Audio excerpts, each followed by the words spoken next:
Hello guys, welcome to our YouTube channel Math Solutions by Poonam Verma. Guys आज के हम इस वीडियो में अपनी एक्सरसाइज 6.4 करने वाले हैं। 6.4 क्वेश्चन नंबर 1 है let D B A B triangle A B C and triangle D E F similar है एक दूसरे के and their areas be respectively, और उनके जो एरिया है वो 64 centimetre square and 121 centimetre square हैं। अगर ई एफ हमारे पास 15.4 सेंटीमीटर है तो फाइंड करना ही है हमें बी सी साइड्स को। ठीक है, तो यहाँ पे क्वेश्चन देखिए हमारा फर्स्ट है। क्वेश्चन फर्स्ट करने से पहले मैं एक बार आपको एक थ्योरम है उसके बारे में बता दूँ। थ्योरम है हमारे पास 6.6 थ्योरम है।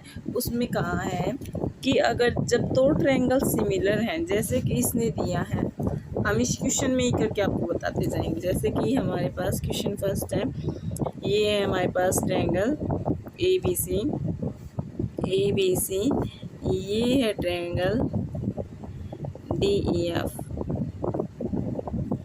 ठीक है, तो इसने कहा है गिवन क्या क्या दिया है इसने हमें, ट्रायंगल ए बी सी है वो सिमिलर है ट्रायंगल डी ई एफ के।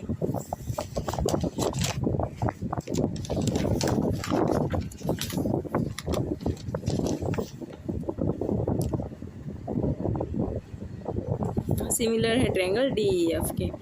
तो जो हमारे पास थ्योरम और क्या क्या चीज़ दे रखी है, वो दे रखा है कि एरिया है हमारे पास, area of triangle A B C is equal to 64 centimetre square, और area of triangle D E F का जो एरिया है वो हमारे पास है 121 सेंटीमीटर स्क्वायर,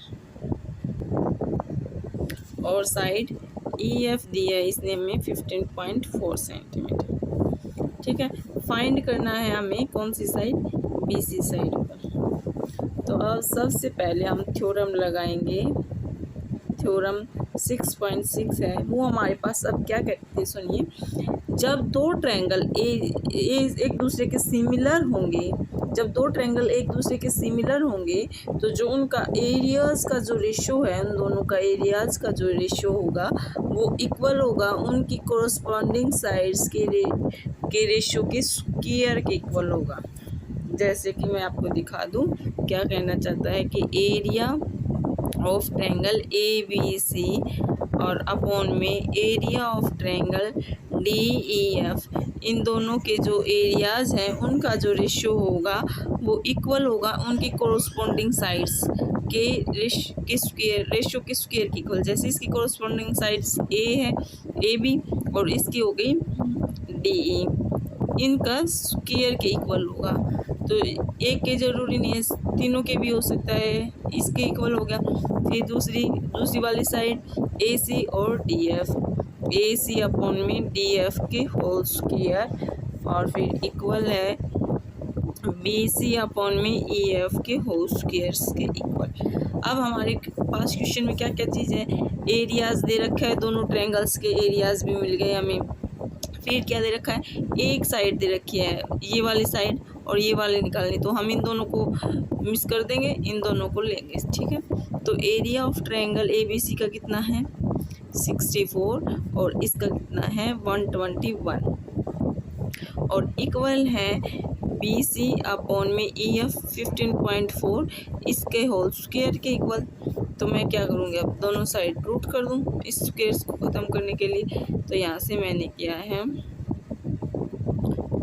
दोनों पे रूट 64 121, इस पे रूट इक्वल है बी सी अपॉन 15.4, इसका स्क्वायर और फिर इस पे रूट, तो इस स्क्वायर से इसका रूट कैंसिल, और ये क्या बन गया यहाँ पे ये तो 8 का होता है 8, और ये 11 का। और अब देखिए इस साइड क्या बच गया, बी सी अपॉन में 15.4, ये इसके साथ डिवाइड में उधर जाके मल्टीप्लाई में हो जाएगा, 8 मल्टीप्लाई में 15, 4 अपॉन में 11, इसका जो पॉइंट था इसको हटा के मैं नीचे 10 कर रही हूँ, 11 से कटा तो 14 पे और अब ये इन दोनों की मल्टीप्लाई कर रहे हैं हम, तो यहाँ से आ जाएगा 112 अपॉन में 10, इसके नाम का पॉइंट 11.2 सेंटीमीटर हो गई ये किसकी लेंथ। तो यहाँ से हम लिख सकते हैं BC is equal to 11.2 centimetre. इसने यही पूछी थी। नेक्स्ट क्वेश्चन देखते हैं। Diagonals of a trapezium ABCD with AB parallel है DC intersect each other 8 point O if AB equal है 2 times CD find the ratio of the areas of triangle AOB and COD। क्या कहा, एक trapezium है ABCD नाम दिया है जिसमें AB साइड है ना वो पैरेलल है DC के, और वो ना जब उसके डायगोनल्स हैं वो कट करते हैं, वो किसी पॉइंट O पे कट करते हैं। और दूसरी बात ये है AB है वो 2 times CD के इक्वल है, और इसने हमें कहा है कि रेशियो निकालिए जो ट्रायंगल AOB और ट्रायंगल COD मिलेंगे उनका। देखिए क्वेश्चन नंबर 2, हमने मान लिया कि हम ये ट्रायंगल बना रहे हैं।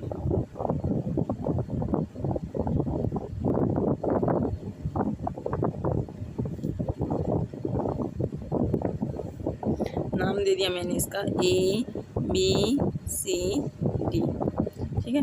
इसने कहा है इसके डायगोनल्स हैं, ये बना दिए, इंटरसेक्ट करते हैं पॉइंट O पे, ठीक है।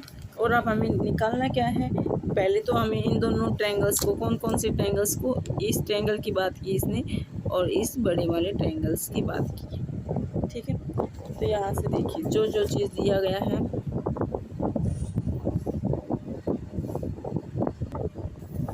गिवन ट्रेपेजम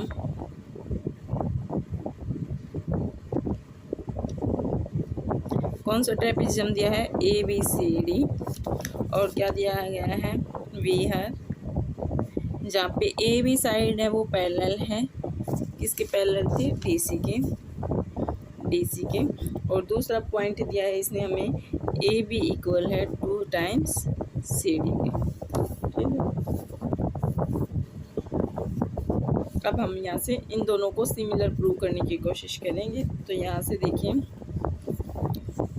इन ट्रायंगल, कौन सा triangle ADB and triangle COD, ठीक है।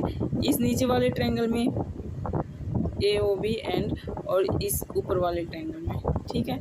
इन दोनों को हम सिमिलर प्रूव करना चाहते हैं। तो इन ट्रायंगल्स में देखिए सबसे पहले क्या चीज़ कॉमन आ रही है और क्या है।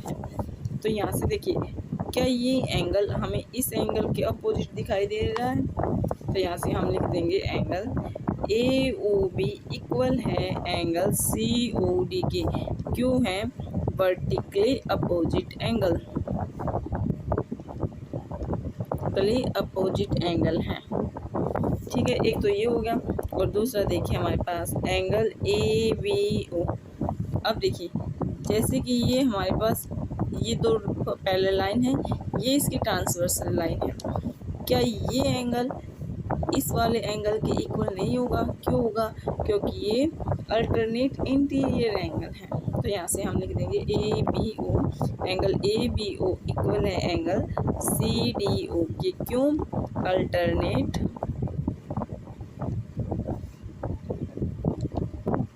इंटीरियर एंगल है ये एक दूसरे के। तो यहाँ पे दो एंगल्स हमने प्रूव कर दिया by AA similarity, angle similarity से हमारे पास क्या हो गया, ट्रायंगल AOB है वो सिमिलर हो गया ट्रायंगल COD के। जब हमने सिमिलर प्रूव कर दिया तो हमें ये पता है कि जब दो ट्रायंगल सिमिलर होते हैं कि तो उनकी साइड्स के जो रेशियो होंगे वो भी प्रोपोर्शन में होंगे। तो यहाँ से हो गया AO साइड अपॉन में CO इक्वल है OB अपॉन में OD और इक्वल है AB अपॉन में DC। फिर हमारे पास क्या है, अब देखो ये चीज़ तो हमने प्रूव कर दी। अब अकॉर्डिंग हम अपनी थ्योरम को लगाएंगे जो एरियाज देती है ना, एरियाज के रेशियो। तो अकॉर्डिंग टू थ्योरम क्या कहती है, एरिया ऑफ किसका, triangle A O B and area of triangle C O D, ये किसके होता है, इस किसके इक्वल होते हैं, इनकी साइड्स के जो रेशियो हैं उनके स्क्वायर के इक्वल। तो हम यहाँ से इनको लिख सकते हैं ए ओ अपॉन में सी ओ का होल स्क्वायर इक्वल है ओ बी अपॉन में ओ डी का होल स्क्वायर इक्वल है ए बी अपॉन में डी सी के होल स्क्वायर्स के इक्वल। तो यहाँ से देखिए अब हमारे पास, हम इस साइड को लेंगे क्योंकि हमें तो प्रूव यही चीज़ करनी है ना। तो अब यहाँ पे देखिए ये चीज़, क्योंकि इसने हमें दिया यही चीज़ है कि ए बी और सी डी का रेशियो, तो हम यहाँ से निकाल लेंगे area of triangle A O B और area of triangle C O D, A B upon में सी डी के होल स्क्वायर के इक्वल, क्योंकि ये चीज़ दी है तो इसके इक्वल लिख के हम जल्दी से प्रूव कर सकते हैं। तो ये बात इसने हमें दे रखी है कि गिवन क्या है कि ए बी इक्वल है 2 टाइम्स सी डी। क्या मैं इस सी डी को यहाँ पे ले आऊँ, तो यहाँ से क्या हो जाएगा ए बी अपॉन में सी डी किस रेशो में हो जाएगी, 2:1 में। तो क्या मैं इसकी जगह पे ये रख सकती हूँ। तो यहाँ से हमारे पास हो गया area of triangle A O B upon में area of triangle C O D equal है 2/1 का whole square is equal to 4/1। तो इनका ट्रायंगल्स का जो रेशियो हो गया 4:1 हो जाएगा।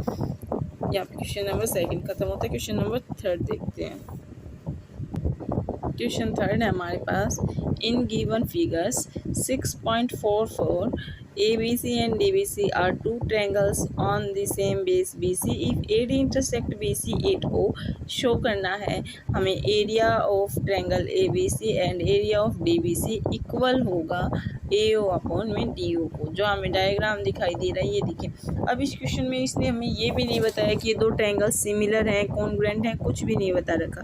सिर्फ इतना कहा है कि ये इन दो ट्रायंगल्स का बेस है BC और ये दोनों इनके जो डायगोनल्स हैं वो एक दूसरे को कट करते हैं पॉइंट ए पे, तो उनका जो रेशियो होगा वो इसके इक्वल शो करना है हमें। तो उसके लिए हमें तो सबसे पहले ट्रायंगल्स के बारे में कुछ नॉलेज होनी चाहिए। तो पहले ही एक बार देख लेते हैं हम कैसे इसका सॉल्व करेंगे।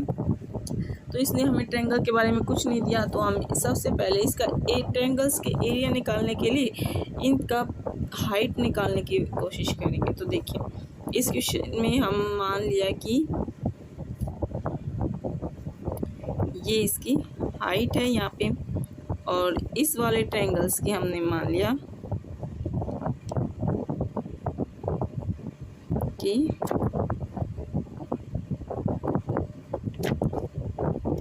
ये हाइट है, ठीक है। इसका नाम मान लिया हमने m और इसका मान लिया नाम n, ठीक है। तो गिवन इसने हमें क्या क्या दे रखा है, गिवन ट्रायंगल, कौन कौन से ट्रायंगल दे रखे हैं, ट्रायंगल्स ABC एंड और कौन सा ट्रायंगल है DBC, ठीक है। तो हम देखते हैं in triangle ABC and triangle DBC के अंदर क्या कर सकते हैं हम। हमने देखा, हमने इनकी दोनों की हाइट बना ली, इसकी AM हो गई और इसकी DN हो गई। तो इस वाले ट्रायंगल्स का एरिया का formula, area of triangle ABC हमें पता है 1/2 बेस इंटू में हाइट होता है, बेस इंटू में हाइट, ठीक है। यहाँ से तो आ गया हमारे पास 1/2 बेस, इसने कहा दोनों का सेम है, BC बेस है BC, और हाइट हमारे पास इसकी हमने अभी देखी है AM है, तो इसकी हाइट हो गई AM, इसका नाम दे दिया हमने 1।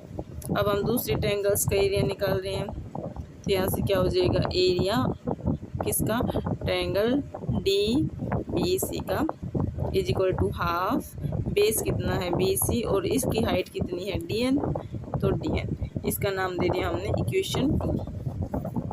अब हम क्या करेंगे, डिवाइड करेंगे, डिवाइडिंग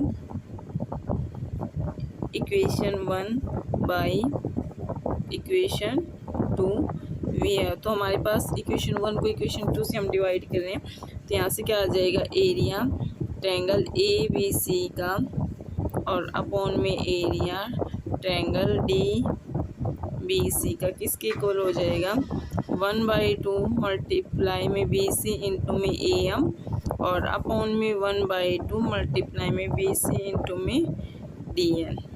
यहाँ से 1/2 कैंसिल हो रहा है, यहाँ से बी सी का बी सी कैंसिल हो रहा है, तो यहाँ से आ गया ए एम अपॉन में डी एन के इक्वल। इक्वेशन का नाम दे दिया हमने इक्वेशन नंबर 3। अब यहाँ से हमारे पास है in triangle A O M and triangle D O N, जो हमारे परपेंडिकुलर के साथ जो हमारा ट्रायंगल बन रहा है ना छोटा सा, वो है ये ट्रायंगल्स। यहाँ से क्या हो जाएगा, angle A O M equal हो जाएगा एंगल डी ओ एन की। क्यों हो जाएगा, क्योंकि वहाँ से देखिए ये एक दूसरे के इस टाइप से अपोजिट आ रही है, तो हम यहाँ पे लिख सकते हैं vertically opposite angle, opposite angle है यहाँ से, ठीक है। जो दूसरा एंगल होगा ए एम ओ वो इक्वल हो जाएगा एंगल डी एन ओ को। वहाँ से क्यों होगा, क्योंकि जैसे हमने परपेंडिकुलर बनाया दोनों में 90 डिग्री सेम आ रहा है, तो यहाँ से हम लिख देंगे 90 डिग्री। यहाँ से दो एंगल सिमिलर कर दिए, तो यहाँ से हम लिख सकते हैं बाई एंगल सिमिलरिटी, जो हमारे पास ट्रायंगल है ए ओ एम है वो सिमिलर हो जाएगा ट्रायंगल डी ओ एन के। अब सिमिलर है तो हमें पता है कि इनके साइड्स का जो रेशियो होगा वो प्रोपोर्शनल में होगा, तो यहाँ से हो जाएगा ए ओ किसके सिमिलर हो जाएगा, डी ओ के, तो यहाँ से ओ एम किसके सिमिलर हो जाएगा, ओ एन के, और यहाँ से ए एम किसके सिमिलर हो जाएगा, डी एन के। अब देखिए हमारे पास जो इक्वेशन आई थी एक पीछे, इक्वेशन नंबर 3, क्या उसमें हमारे पास ए एम अपॉन में डी एन आ रहा था ना, और ये इस चीज़ के इक्वल है और ये इसी चीज़ के इक्वल है, तो यही बात हम इसके इक्वल रख देंगे। तो हम यहाँ से कर देंगे put value of A M upon में डी एन, इसकी वैल्यू कितनी है, ए ओ अपॉन में D O in equation 3। Equation 3 थी ना एरिया वाले, area of triangle A B C upon में area of triangle D B C, उसमें हम रख देंगे, उसमें वहाँ पे ए एम अपॉन में डी एन था और यहाँ पे अब हम लिखने वाले हैं ए ओ अपॉन में डी ओ। यही इस क्वेश्चन में हमसे इसने पूछा था कि ये करो तो हमारा ये इक्वल होगा, तो हेंस करो, ठीक है। क्वेश्चन नंबर 4 देखते हैं। If the areas of two similar triangles are equal, prove that they are congruent। कहा है कि जब दो ट्रायंगल्स का एरिया सिमिलर है, जो दो सिमिलर ट्रायंगल्स का एरिया है वो सेम है, तो प्रूव कीजिए कि वो दो ट्रायंगल्स होंगे वो एक दूसरे के कॉन्ग्रुएंट ही होंगे। तो हम मान लेते हैं सबसे पहले कि ये दो ट्रायंगल्स हैं जिनका नाम ए बी सी है, दूसरा ट्रायंगल है हमारे पास डी ई एफ है। गिवन किया है इसने तो हमें कि दो ट्रायंगल सिमिलर है, तो हमने उसका नाम दिया था ट्रायंगल ए बी सी है वो सिमिलर है ट्रायंगल डी ई एफ के। अगर वो सिमिलर ही है वो ट्रायंगल्स, तो यहाँ से क्या हो जाएगा, एंगल ए इक्वल हो जाएगा एंगल डी के, एंगल बी इक्वल हो जाएगा एंगल ई के, और एंगल सी इक्वल हो जाएगा एंगल एफ के। एंड दूसरी क्या चीज़ होती है, उनके जो साइड्स की रेशियो वो प्रोपोर्शन में हो जाएंगे, तो यहाँ से हो जाएगा ए बी अपॉन में डी इक्वल हो जाएगा ए सी अपॉन में डी एफ, और इक्वल हो जाएगा बी सी अपॉन में ई एफ, ठीक है। अब इसने कहा है कि जब ये सिमिलर है तो हमारे पास ये चीज़ होनी जायज़ है, और फिर हमें निकालना है ट्रायंगल्स को सिमिलर करके। तो अब हमारे पास जो थ्योरम है वो क्या कहती है कि area triangle A B C upon में area of triangle D E F इसके इक्वल होगा इनके साइड्स के रेशियो के स्क्वायर के इक्वल। डी ई का होल स्क्वायर इक्वल है ए सी अपॉन में डी एफ का होल स्क्वायर इक्वल है बी सी अपॉन में ई एफ का होल स्क्वायर के इक्वल। तो यहाँ से हमारे पास क्या हो जाएगा, आप देखिए अब हम यहाँ से इसने क्या है कह दिया कि इनका जो एरिया है वो क्या है, इक्वल है, सेम है। तो हम क्या इस एरिया की जगह ट्रायंगल ABC इसकी जगह पे यही एरिया नहीं लिख सकते? अगर सेम दे ही दिया है तो इसने हमने यही रख दिया ABC। इनमें से मैं कोई भी एक को इसके इक्वल रख लूँ, तो मैंने AB और DE को ही रख लिया इसके इक्वल, स्क्वायर्स के इक्वल। ये दोनों सेम है तो कैंसिल आउट हो गए। तो यहाँ से क्या आ गया 1/1 और यहाँ से क्या आ गया AB/DE का होल स्क्वायर। तो यहाँ से क्या आ जाएगा DE, मैं इसको इस साइड ले जाऊँ, DE का square is equal to AB का होल स्क्वायर। ये कट हो गए तो यहाँ से क्या आ गया DE है वो इक्वल है हमारे पास AB के। तो ऐसे ही अगर मैं एक बार तो मैंने इसको रखा, फिर इसको रखूँगी, फिर इसको रखूँगी, तो सारी क्या हो जाएंगी हमारे पास, ऐसे ही आ जाएंगे। तो यही काम सिमिलर चलेगा हमारे पास, तो इसलिए मैं लिख रही हूँ सिमिलरली AC है वो इक्वल हो जाएगी DF की एंड BC है वो इक्वल हो जाएगी EF के। इन सारे पॉइंट्स को मैं नाम दे रही हूँ, कोई इक्वेशन दे रही हूँ, ठीक है। मैंने मान लिया इनको इसका नाम दे दिया इक्वेशन 1, इसका नाम दे दिया इक्वेशन 2। तो यहाँ से क्या आ जाएगा और ये 1 हो जाएगी, ये 2 हो जाएगी और ये 3 हो जाएगी। तो मैं यहाँ से लिख सकती हूँ फ्रॉम इक्वेशन 1 2 3 एक से लेके तीनों इक्वेशन से मैं क्या शो कर रही हूँ, जो ट्रायंगल ABC है वो हमारे पास कॉन्ग्रुएंट है ट्रायंगल DEF के। इसने यही प्रूव करने के लिए कहा था। तो ये हो गया हैंस प्रूफ। गाइस आज की वीडियो में इतना ही। नेक्स्ट वीडियो में हम अपने अगले क्वेश्चंस को कंटिन्यू करने वाले हैं। अगर वीडियो अच्छी लगी तो please like share and subscribe कीजिए। Thank you.